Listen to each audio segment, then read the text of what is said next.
दोस्तों आज हम आपको एक ऐसी जगह के बारे में बताएंगे जो अब तक की सबसे ठंडी जगह साबित हुई है। आपने बहुत जगहों का नाम सुना होगा, लेकिन इतना कम टेम्परेचर आज तक कहीं भी नहीं रहा। दरअसल दोस्तों, वैज्ञानिकों ने एक सबसे ठंडा बादल खोजा है। इस बादल का तापमान इतना कम था कि इसमें हड्डियां भी जम जाए। इस बादल ने सन 2018 में प्रशांत महासागर में तूफान पैदा किया था। आइए दोस्तों जानते हैं कि इस खुलासे के बारे में वैज्ञानिक क्या कह रहे हैं। UK national centre for earth observation के वैज्ञानिकों का कहना है कि वैज्ञानिकों ने एक स्टडी की। इसमें वो दुनिया भर के तूफानों के बादलों का अध्ययन कर रहे थे।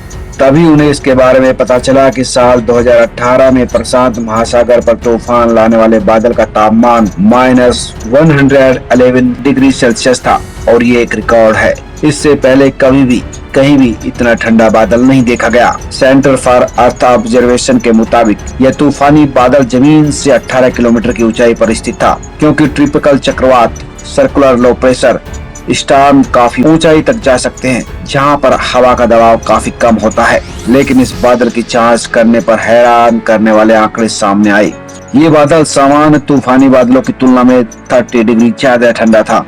यह बादल 29 दिसंबर 2018 को प्रशांत महासागर में दक्षिण की तरफ स्थित नाउरू नामक स्थान पर मौजूद था। ये 400 किलोमीटर व्यास का था। इसके तापमान की गणना नासा के सैटेलाइट नोवा 20 से की गई। तापमान की गणना के लिए इंफ्रारेड सेंसर की जरूरत पड़ती है। तूफानों के बादल जब ट्रोपोस्फीयर के ऊपर पहुंच जाते हैं तो उनका आकार एनविल जैसा हो जाता है। उनका सबसे निचला हिस्सा धरती पर रहता है। अगर तूफान के पास कई गुना ज्यादा ताकत है तो वो ऊर्जा को अगले लेयर यानी स्ट्रेटोस्फीयर तक फेंक सकते हैं। इसे कहते हैं ओवरशूटिंग ताप। इसके बादल अत्यधिक ऊंचाई पर चले जाते हैं, जहां पर तापमान में बहुत ज्यादा ठंडी होती है।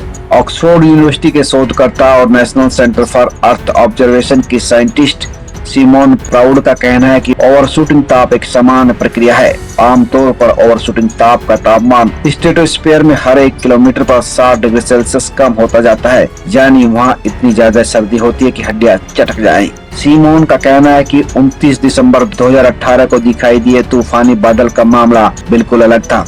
ये बेहद भयानक रूप ले चुका था। इसने अपनी क्षमता से ज्यादा कम तापमान बर्दाश्त किया था, इसलिए आसानी से सैटेलाइट के सेंसर में कैद हो गया। लेकिन पिछले कुछ दशकों में हम लगातार ऐसे बादलों को बनता हुआ देख रहे हैं जो इतने ठंडे हो सकते हैं। पिछले 3 सालों में ही वैज्ञानिकों ने लगभग इसी तरह के ठंडे बादलों की लिस्ट तैयार की। सिमोन प्राउड का कहना है कि तूफानी बादलों का इस तरह से ठंडा होना इंसानों के लिए बेहद खतरनाक है। इसकी वजह से जमीन पर बर्फ के गोले यानी ओले गिर सकते हैं, ज्यादा बिजलियां कड़क सकती हैं और गिर सकती हैं। इसके अलावा बहुत तेज हवाएं चल सकती हैं। ऐसे तूफानों को गर्म समुद्रों और पूर्व की तरफ घूमती हवा से ऊर्जा मिलती है। हालांकि अभी तक स्पष्ट नहीं हो पाया कि आखिर तूफानी बादलों का तापमान इतनी तेजी से क्यों गिर रहा है। ये एक आम बात क्यों होती जा रही है। सिमोन प्राउड कहती हैं कि हो सकता है कि ये क्लाइमेट चेंज और ग्लोबल वार्मिंग की वजह से हो, लेकिन फिलहाल हमें इसका गहन अध्ययन करना पड़ेगा। कैसे ये परफेक्ट तूफान एक्सट्रीम तूफानों में बदल जाते हैं। सिमोन की स्टडी के result geophysical research letters journal में प्रकाशित हुए हैं। सब्सक्राइब करें,